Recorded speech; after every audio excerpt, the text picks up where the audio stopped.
Welcome into this crossover Thursday. Lauren Cox from Locked On Bears alongside both Brian Peacock and Eric Crocker from Locked On 49ers. Getting you ready for a big matchup between two teams with rookie quarterbacks, although two teams in very different parts of their quarterback journeys right now, but certainly not seeing as much success as they would want to see.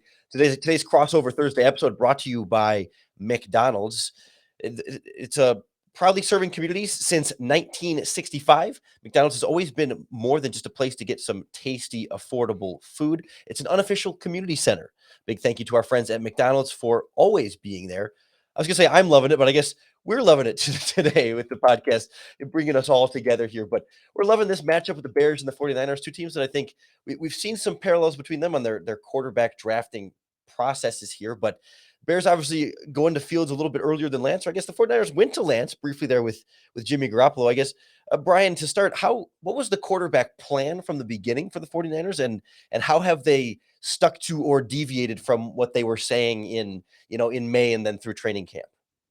Kyle Shanahan's stuck with it. I think the only thing he's veered off of is earlier on he talked about how a player needs to play and needs reps, and now he's realizing, I think, during the season that it's too hard to get your starting quarterback reps, get him ready to win a football game, and get your backup quarterback reps as if he would be getting ready to become a starting quarterback. But he's kind of backed off of the two quarterback thing a little bit from training camp and preseason, but he's always said it was Jimmy was the one and Trey's the two. And the only reason Trey Lance started a game is because Jimmy was hurt and Jimmy was healthy and able to play. And now that he's back and healthy, he's the starter. And so until further notice, that's it. Jimmy's the one and Trey's the two. And he also was asked that question a couple different ways this week. And his response, basically, he made it sound like they would be giving up the season. He said, you don't play players just for experience until you're all the way out of it. So I think the way Kyle Shanahan's going about it right now, unless it starts to be very clear that Jimmy G is not better than Trey Lance and Trey Lance gives them the best shot to win now, until they're mathematically eliminated from the playoffs, which they hope doesn't happen at all, we're not going to see Trey Lance starting any games if Jimmy Garoppolo is healthy. So that's the plan, and I think that's the way they're going to keep doing it. And I don't think there's enough time to develop your backup quarterback in Trey Lance to get him ready. And if I'm not mistaken, that's kind of what happened with Justin Fields and the Bears, right? Is not enough reps to go around. No reps with the ones. And all of a sudden, Al Robinson's like, yeah, you know what? I didn't really get to work with Justin Fields all that much in training camp. It's like, whoops. Yeah, I mean, it's pretty important to develop this young player. And I know that Nagy had the same situation with the Bears, trying to develop that young quarterback, but then also had a veteran that he was like, nope, he's the starter. Andy Dalton's the starter. Jimmy Garoppolo's the starter. And it's really hard to keep the masses at bay when you go draft a superstar talent quarterback like the Bears and the 49ers did. That's just hard to keep the media, the fans at bay, especially when your veteran starting quarterback isn't lighting the world on fire, and Jimmy Garoppolo is not.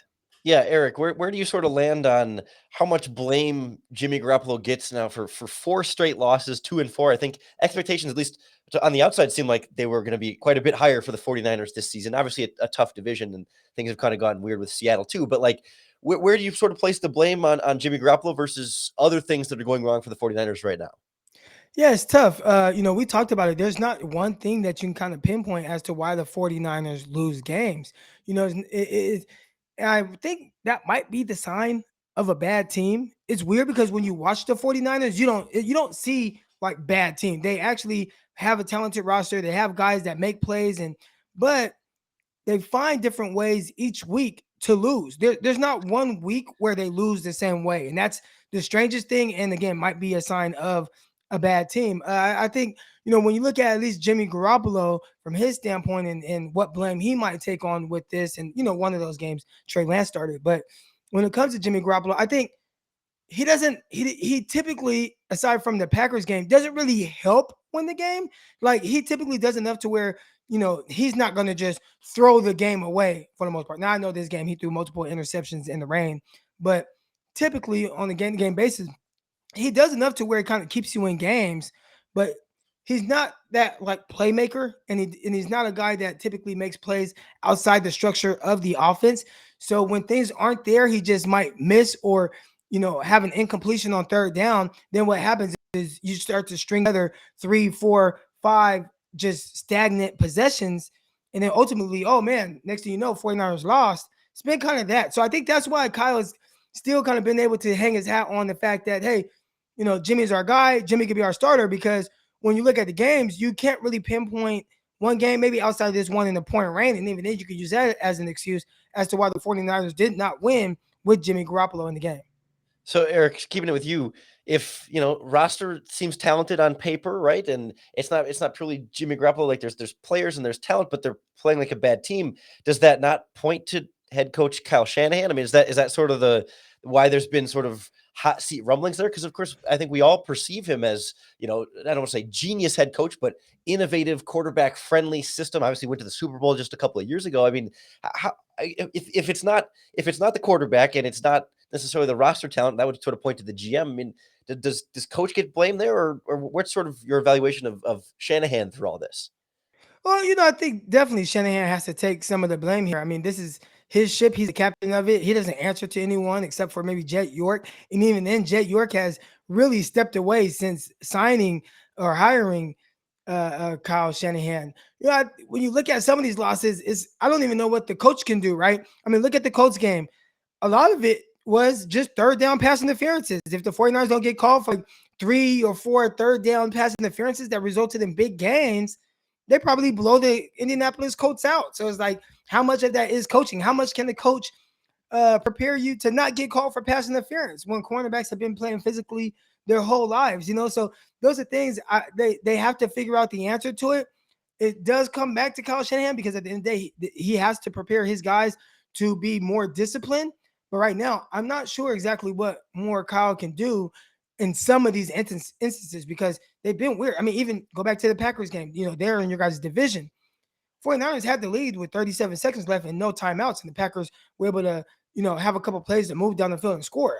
I don't know. It's like, can we put that on Kyle Shanahan? I think the bigger thing with Kyle Shanahan is, at the end of the day, the results are the results. You're 2-4 right now, and you have one winning season in 4 years, even heading into the season.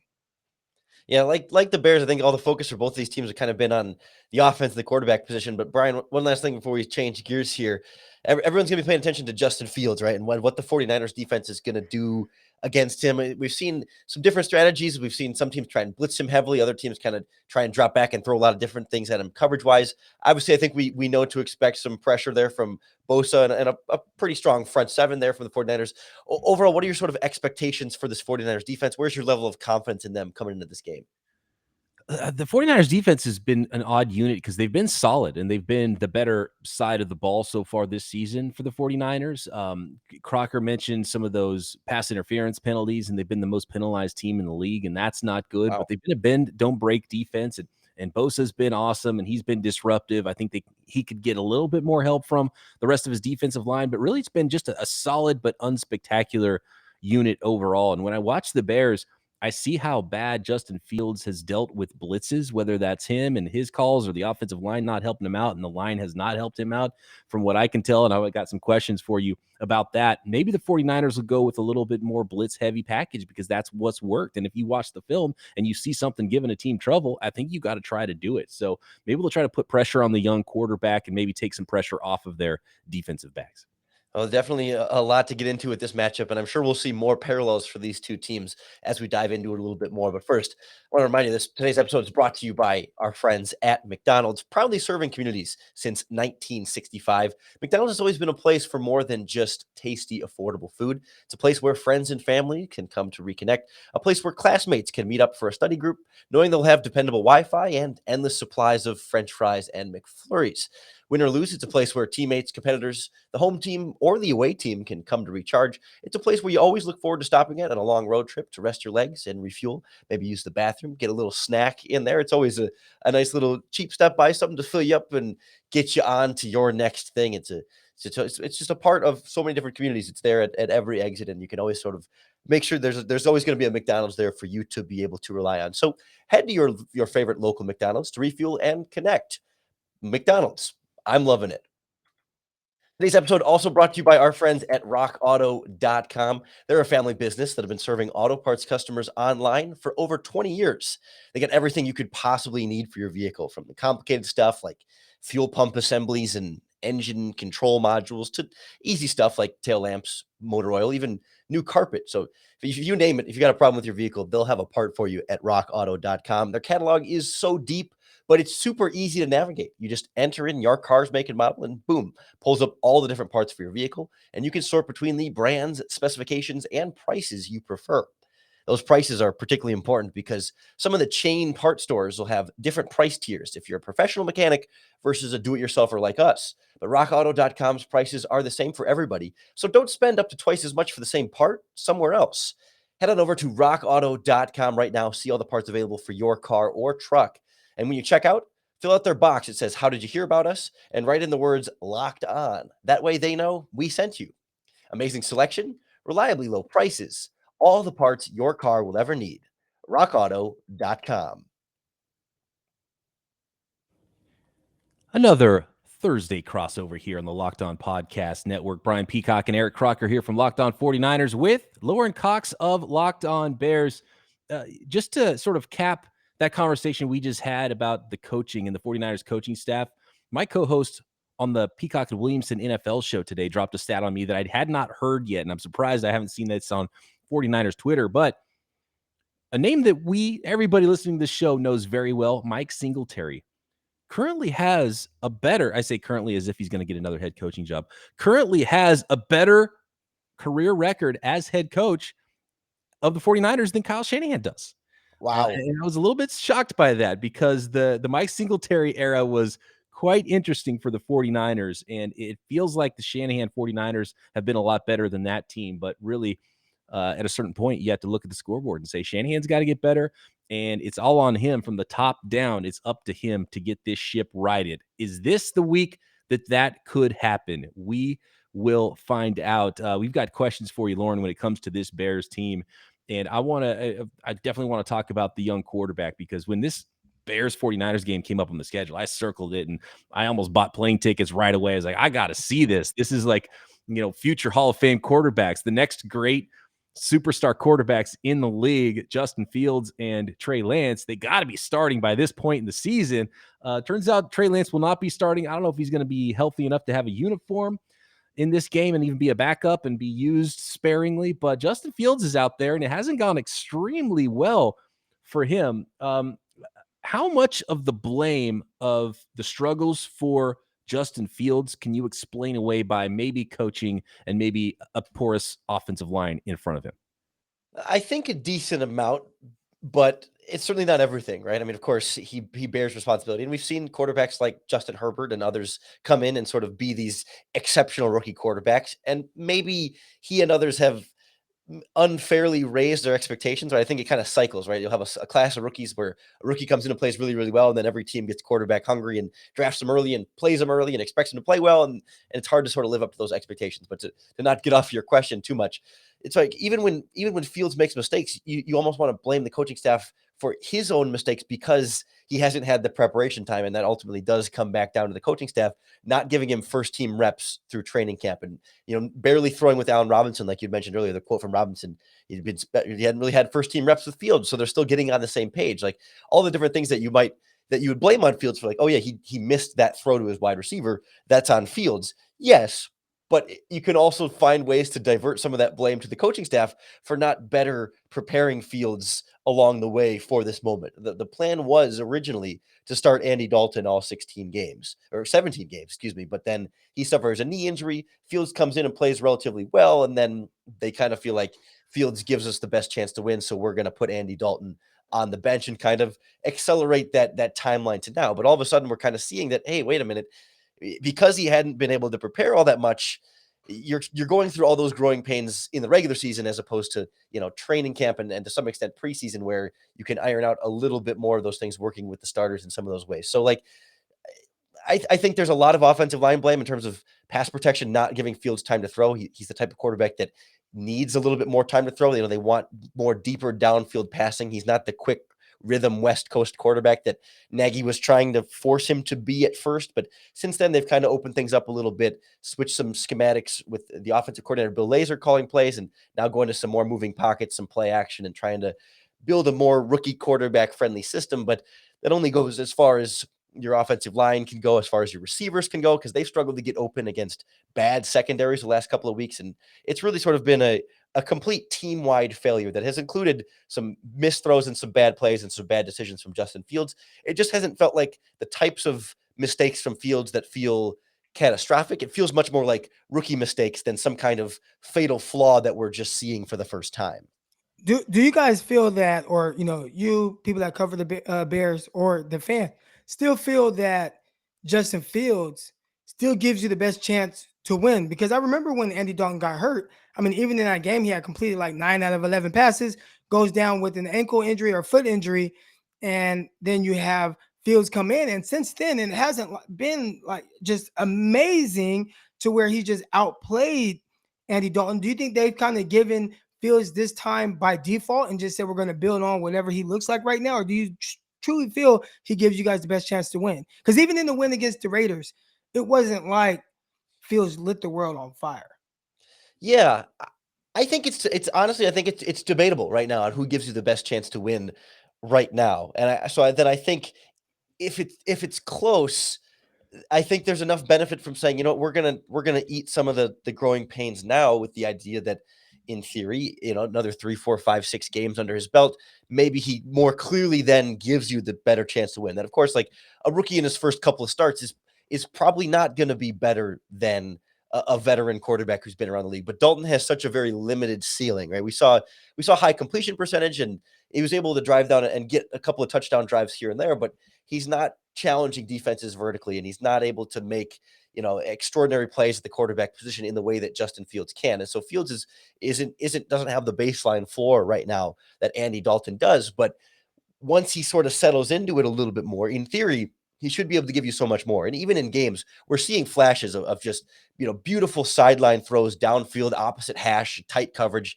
cover 2 hole. I've been dropping stuff over the tops of coverages and right into the bread baskets of receivers. Like, the moments are there in his game where you're like, oh yeah, that's why we're starting this quarterback. That's the quarterback this team traded up to draft and make the future of their franchise. So it's like, it feels like they're so close. And I just wonder that if Dalton had been in there with the same struggling offensive line with less mobility than Justin Fields, would we be really seeing the same consistency from Dalton that we had seen earlier in the season, also going against, the same really good teams that Fields plays the last couple of weeks?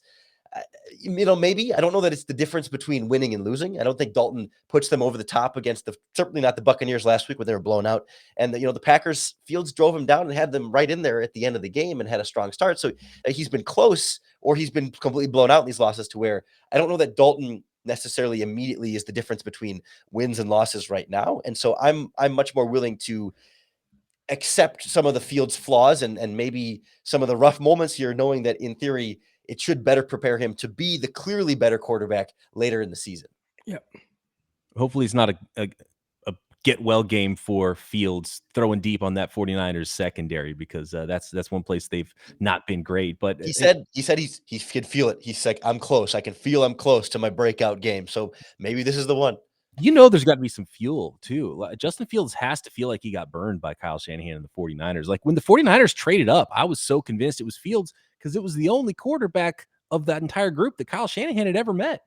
And he worked with him when he was a teenager. So I wonder if he feels burned by Shanahan, and maybe Shanahan didn't like him. Maybe Shanahan had some sort of inside info. I don't know. But do you think there's like any bit, and we got to move on from Fields, but I got so many questions about this. Is there a bit of a processing problem? Is he just too nonchalant?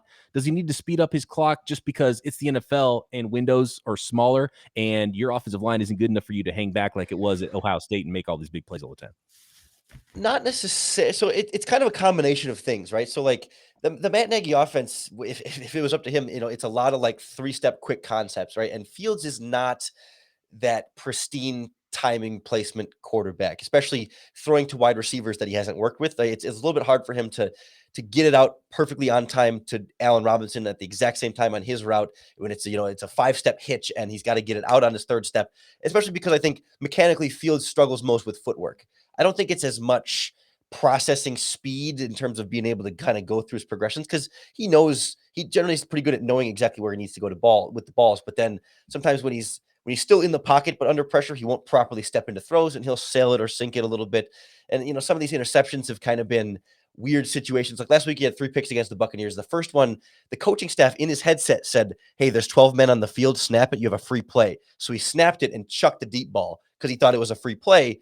No penalty, picked off because he was just trying to take a shot downfield. Second interception goes through Darnell Mooney's hands, is tipped, and the receiver drops it, picked off by another receiver, right? So, I mean, like, there's been those moments. There's been 2 free plays this season where he thought he had a free play, chucked it up, and it's been picked off, right? So there's been some of those mistakes have just been kind of weird, fluky things. Some of them have been little rookie things here and there. So I think he sees the field well enough that every rookie quarterback needs to speed it up some, right? But I don't think that's been a huge factor. The pressures have been extremely quick. The center has not been great at picking up blitzes. The tackles have been pretty miserable at times in pass protection, and honestly, they haven't done enough play action to extend plays and moving. Not even enough moving pockets at this point to really sort of maximize as much of his skill set as they can. Well, we've talked a lot about, Justin Fields and not really a whole lot of who he's throwing to outside of Allen Robinson. You guys have Darnell Mooney over there. What type of, problem does he pose for opposing secondaries? So Mooney was such a fun breakout last season, and he started this season hot. Like Robinson was not a big part of this offense, kind of randomly for the first couple of games, and Mooney was really a strong connection for both Dalton and then Justin Fields. But the last 2 weeks, the Bears have played the Packers and the Buccaneers, who have both had like 4th and 5th string cornerbacks on the field and backup safeties. They've had 2 of the most injured secondaries in the NFL, and Fields has not been able to find open receivers downfield. For whatever reason, wide receivers aren't creating as much separation. I think from a concept standpoint, they're not finding as much spacing on the field, and they just haven't been able to have guys for Fields to hit. And sometimes, the pressure is coming too quickly, and so it's just a timing thing where one receiver is getting open as he's on the right side of his progression, and then once he feels the pressure, the other receiver is getting open, but his eyes have had to go because there's pressure, right? I mean, I think there's some cascading effects there, but it's been surprising the last few weeks how ineffective these wide receivers have been against really bad secondaries. And we're still sort of scratching our heads looking for an exact answer, especially because the Bears have been running the ball so well too. And you would think all of that would add up to a better situation, but it's a lot of offensive line. I think it's some scheme and some is just Fields and timing and knowing, how fast his receivers are and where exactly the placement needs to be in order for, to lead Mooney properly on a vertical route or coming across the middle. How much leeway do you give Robinson to get to the ball to make sure it's on time? It's just sort of those little timing things that should iron themselves out over time in theory. We've got to get to some predictions here for week 8, fellas. And I think we'd need a COVID update too, because that's an interesting situation going on with the coaching staff and the locker room of the Chicago Bears. But I want to let everybody know about our friends at BetOnline.ag.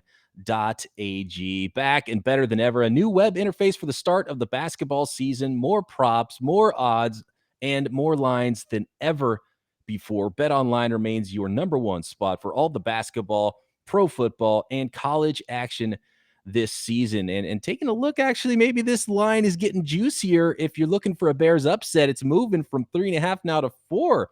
The 49ers on the road are favored. So maybe that's one that you want to hit this weekend at betonline.ag. Head on over to the updated desktop or mobile website. Sign up today. Receive your 50% welcome bonus on your first deposit. Just use promo code LOCKEDON to receive that bonus. Not only basketball, football, but UFC, NHL, boxing, playoff baseball, Vegas, casino games, and tons of amazing offers. So head to BetOnline, the fastest and easiest way to bet on all of your favorite sports. Promo code LOCKEDON. BetOnline, where the game starts.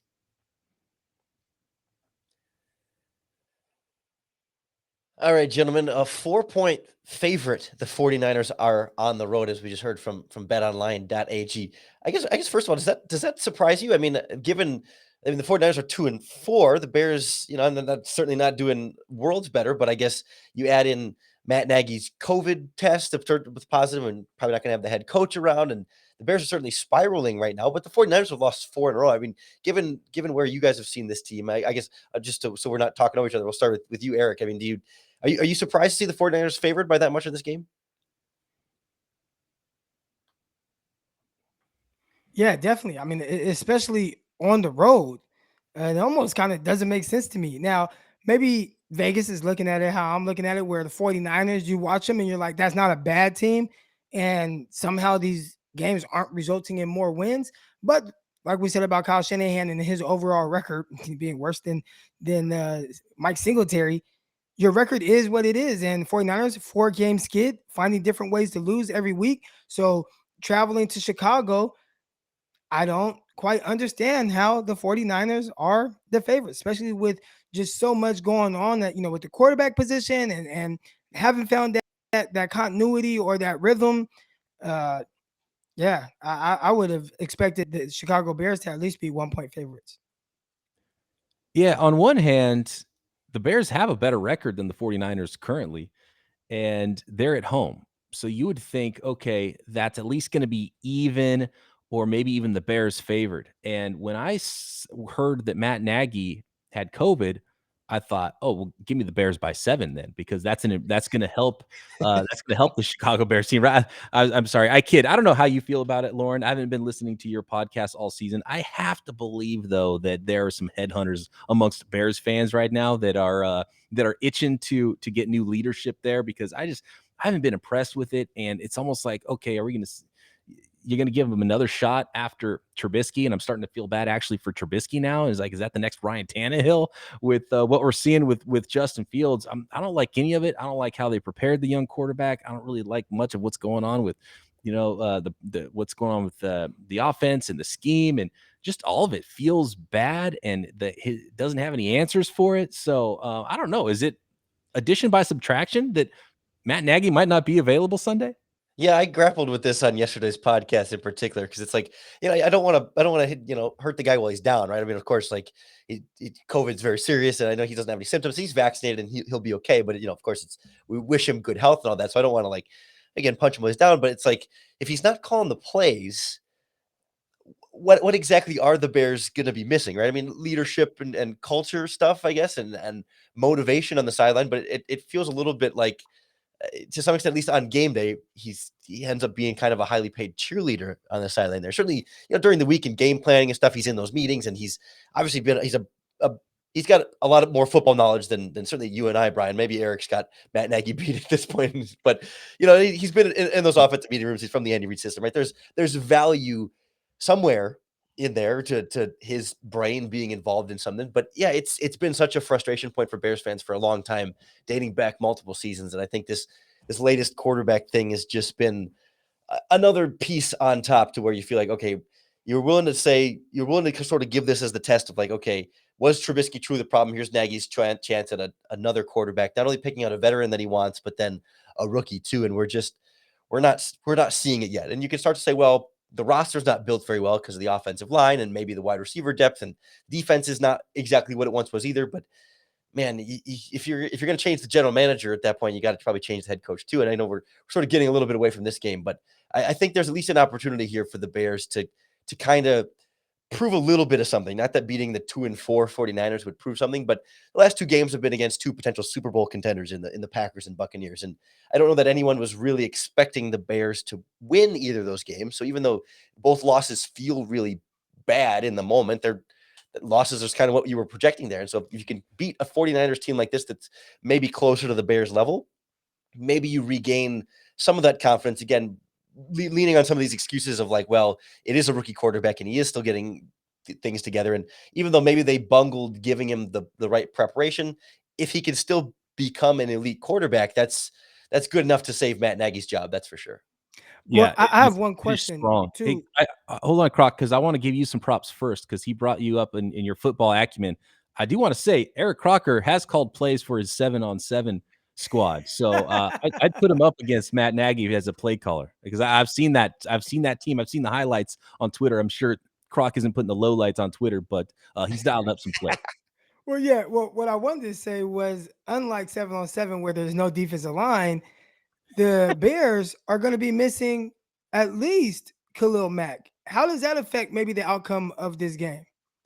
Yeah, I mean, obviously, you take away your highest paid defensive player for a reason. I mean, that's going to be a significant loss for the Bears, and especially depending on how exactly things are going to go with Robert Quinn. Presumably, should be back and ready to go, but we'll kind of see exactly what condition he could be in given his situation. So, yeah, no, this is a defense that needs to rely on its front seven. That their secondary is a clear weakness. There's not a lot of depth, not a lot of experience, and they've had some, even, Eddie Jackson's kind of had another down year to start. Has no pass breakups in addition to no interceptions. He has not physically broken up a pass all season. It's really been a struggle on the back end. And so they've relied on Robert Quinn and Khalil Mack to just be incredibly disruptive up front and not let quarterbacks have a lot of time to dice up their secondary, because otherwise you're going to be able to find openings in this Bears secondary. And so, yeah, you lose somebody like Khalil Mack. And honestly, I think it's that more than anything else, combined with some other things, as to why you've seen a 4-point favorite for the 49ers on the road. It's just like,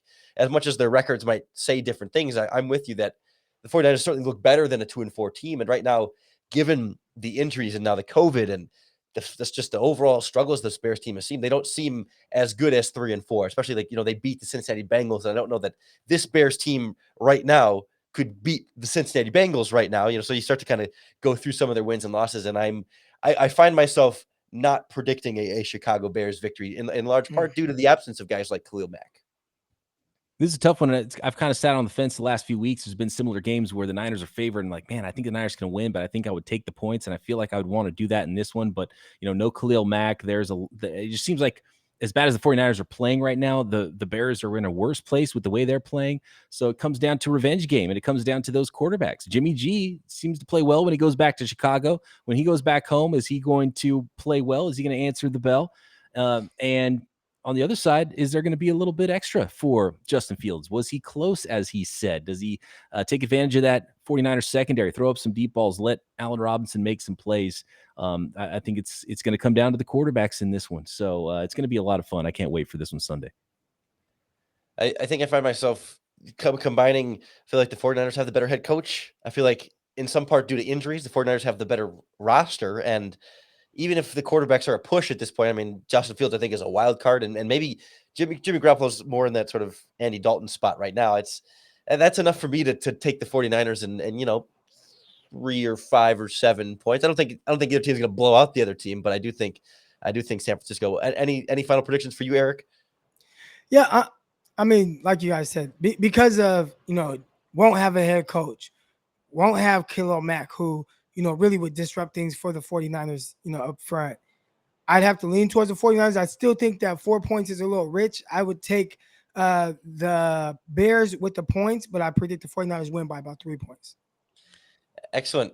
Well, that's going to do it for today's Crossover Thursday podcast. Appreciate everyone who's been tuning in, who makes Locked On Bears or Locked On 49ers your first listen each and every day. For your second listen, why don't you check out Brian Peacock's other podcast, Peacock and Williamson, breaking down all things NFL as well. Can never get enough Brian Peacock here on the Locked On Podcast Network. And you get more Eric Crocker on the Locked On NFL Draft podcast too. I mean, these guys run this network. And so go listen to their other shows now that you're done with our Crossover Thursday podcast. And of course, come back tomorrow for the Friday edition of both the Locked On Bears and Locked On 49ers podcast. Thanks, gentlemen.